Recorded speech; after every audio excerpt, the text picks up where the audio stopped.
Welcome to NBA Today. I'm Malika Andrews. We have a full house today, joined by the big fella Kendrick Perkins, Matt Barnes, senior NBA insider Adrian Wojnarowski, and senior writer Ramona Shelburne. We have a lot to get into today, you guys, but we're going to start across the street at Crypto.com Arena because last night the Lakers, they faced Luka Doncic and the resurgent new look Mavs. And man, Luka looked resurgent, and it started early on. You see him and LeBron there, but watch this.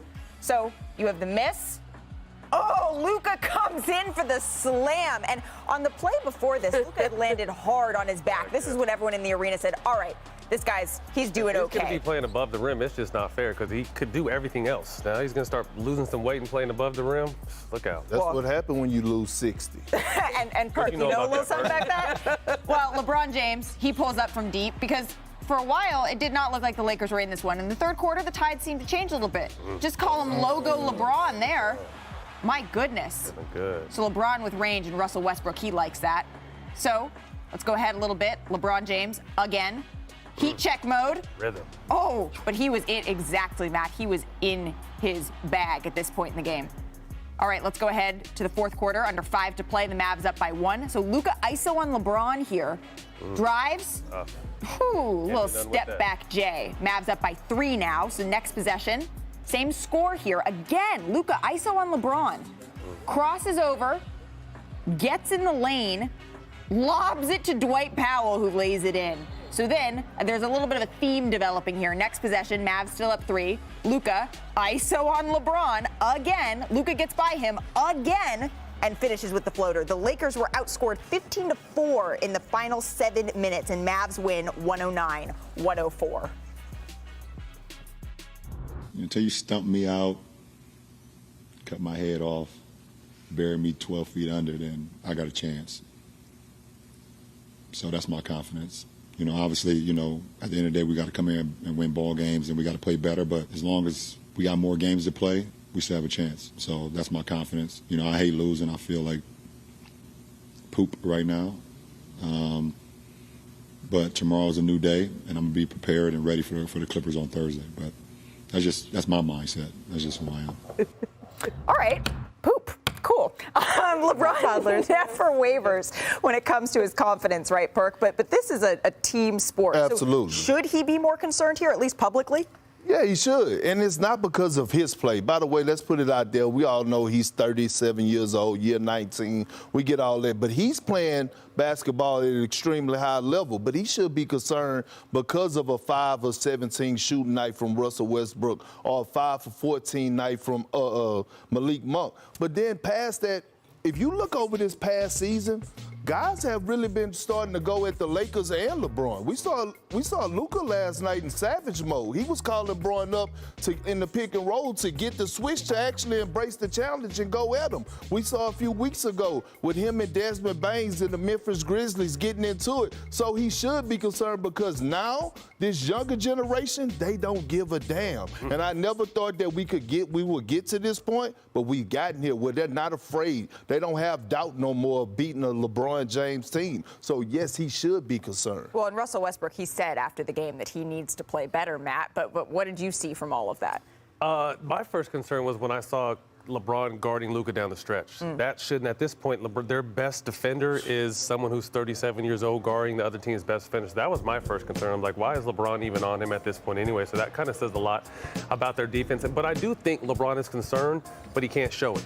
You know what I mean? Your team goes as your leader goes, so he has to be fearless and has to say, I thought normally people are 6 feet, but LeBron said he's got to be 12 feet under until he doesn't have a chance. So I still, extra deep. I'm still holding out a little glimmer of hope. This team is built for the playoffs. This team is not, the season is a marathon. Everyone wants to say this is an experienced team. This is an older team at the end of the day, and that's the word that needs to be used. So when it's able to, if they're able to get to the playoffs with some rest, and it's all about adjustments and days off, I think you'll see the best possible Laker team. Well, because this team may be built for the playoffs, but we've seen it before. You got to make it in there first. You can't slip so low that a play-in is then they're in danger, Ramona. I think they'll make the play-in tournament. I know they're treading water there and they're getting dangerously close. They're closer to being out of the play-in tournament than they are to being in the play-in tournament. Right? So I think they're at that point, though, where you have to look at who's chasing them. San Antonio's chasing them. Portland, New Orleans, obviously chasing them. But I think they have enough of a cushion there, and especially in terms of the motivation of the teams behind them, they should be able to sneak in there. Right. But what do you want LeBron to say? Right. He's been concerned before. That didn't work. The coaching staff ripped him at halftime in the last game. That didn't work. So try a different tack. And this was a night where the Lakers really competed. They weren't good enough, but you saw them make a comeback. That hasn't always been the case. That's right. In this stretch and how poorly they played, especially with a lot of young players. Like, you just can't come out doom and gloom every night. And I think what LeBron was, he knew the group competed. They weren't good enough to close the game, certainly, but there's still got to be some encouragement to those younger guys. They're not good enough. Yeah, they were down 21 and came all the way back. That's a good sign. Yeah, go ahead. But just think about what we're saying right now. We're talking about a team full of veterans, and we actually congratulating them for competing. We're like, but that's what I know, but that's a sad moment. Right. Like, we're actually congratulating a group of veterans with a bunch of Hall of Famers for competing. Okay, But it's not 30th even the different starting lineup, but it's though. not, to me, it wasn't. To me, the key, and there's no moral victories in this, but the key was mixing in some of those younger guys because they need that Stanley Johnson, That's fair. that Ken Bazemore energy. And those guys played early in the season, along with Dwight Howard. Every time Dwight Howard gets put in the game, he's going to get a double-double. So for some reason, their rotation is weird, but I think they need to continue to find minutes for those younger players because the older players don't have that type of energy for the entire game like they used to. Sure, but there's always, the thing that I'm watching is there's always a game within a game, a race within a race in the NBA, right? And so there are some other teams that are watching the Lakers right now knowing that there's some picks that are at stake. So what exactly is the situation? This is fun. Well, remember, when the Lakers traded for Anthony Davis in 2019 and sent first-round picks to New Orleans, that 2022 pick from the Lakers has been traded twice now, once to New Orleans and then to Memphis. And so the way it breaks down, it was an unprotected pick when the Lakers sent it out, but New Orleans put a top 10 protection on it with the Grizzlies and the Valanciunas, Steven Adams deal. They got the Eric Bledsoe money off. Right. And so now, listen, Memphis expected they would get that pick this year. They get it from 11 to 30. New Orleans has the pick if the Lakers land 1 through 10. And the idea when New Orleans traded this to Memphis, that they would have a chance to be able to have this pick, that this could be a Laker team that would miss the playoffs. Right. Well, now you've got New Orleans and Portland, both 2 games behind the Lakers. It's not inconceivable the Lakers could drop out. And Memphis, who had a lottery pick last season, they took Zaire Williams from Stanford. And the idea, they could have maybe 3 first-round picks this season, and a team that, could use those in a trade for a veteran player to come in and help them to move up to the top of the draft. Memphis is in a great spot. Certainly, they get the pick moving forward, based on the protections if they don't get it this year. But it's really, listen, nobody is rooting harder for the Lakers to just hold ground and hang in there and be in the play-in than the Memphis Grizzlies. And Big Perk, because he's the president of the Memphis Grizzlies fan club. All right, well, that's what could happen, right? Let's unpack here where the Lakers are currently at, joined now by NBA reporter Dave McMenamin. And Dave, in your ESPN.com article, you reported that LeBron will not be shutting it down this season. So what's the late parties involved?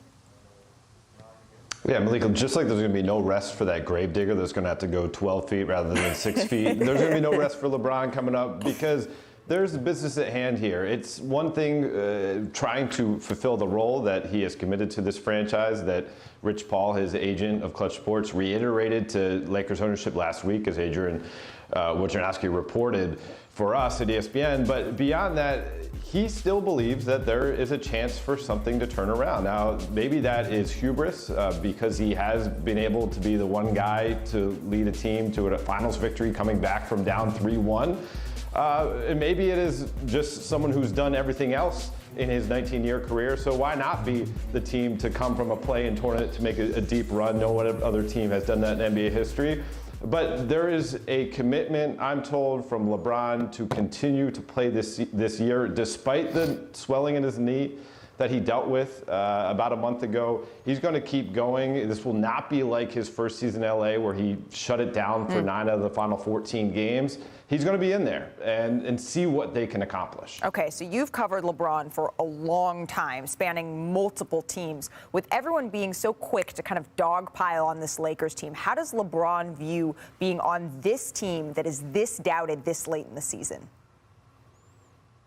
I mean, just go back to last year, Malika. They were down in coming into the playoffs, the 7th seed, facing the Phoenix Suns.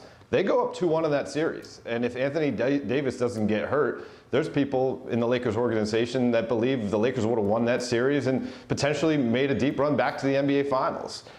His last year in Cleveland, I remember vividly a shoe round we had in Orlando in January where the team was, I believe, in 7th place at that point. And LeBron said, hey, just get me in. Like, actually, he relished the idea of starting a series on the road because he knows that no opposing fan base is going to feel too comfortable having LeBron James, one of the Mount Rushmore players in this league, to walk into their arena to begin a series. And, that year, they ended up being the number 4 seed. They made it to the NBA Finals. And so, listen, a lot of things can break either for the Lakers or against the Lakers between now and April 10th. Yep. He's hoping some things finally go their way because obviously up to this point, nothing has gone the Lakers' direction. Absolutely, including losing Anthony Davis. And I know from talking to folks around the organization last night, the feeling is, well, maybe if he'd been available for more than 30 games, maybe all of this would look different. Dave, thank you so much. I want to stick in the West here because news out of Phoenix this morning, the team announced that star guard Devin Booker has entered the league's COVID protocols. So he will miss tonight's game against the Blazers. That's on ESPN. And the Suns, remember,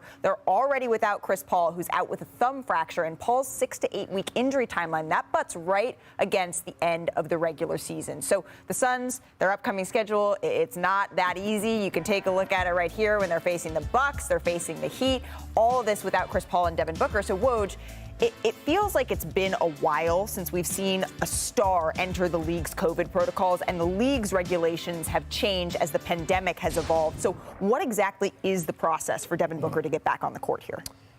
Malika, it's essentially consecutive negative tests over a 24-hour period. Okay. He's got to be asymptomatic. He can't be coming out sneezing all over people. Sure. Yeah. Or 10 days. And so, but the Suns have built a cushion. There's 6.5 games up on Golden State in the West, and Memphis is right on their heels in third. And they've got a pretty significant lead on the top of the East. Yep. To have the best record in the league. They can survive not only having Chris Paul out, but however many games it's going to be here for Devin Booker, who has had a huge load over the past year. NBA Finals last year, Olympics this season. He missed some games earlier this season with an injury. But Suns expect to be playing deep into the spring. And I think it's not the worst thing in the world. We certainly don't want him to be ill. We don't want him to have COVID. But I think this is a team that has built enough of a cushion they can withstand not just losing Chris Paul, but Devin Booker for this period. Right, and you mentioned that, the separation that they have as the number 1 seed. But, Perk, what's the impact going to be, especially when you're looking at that seeding being without those two? It's going to be difficult, but I think, like Woj said, they provided enough cushion for themselves early in the season. They didn't take it for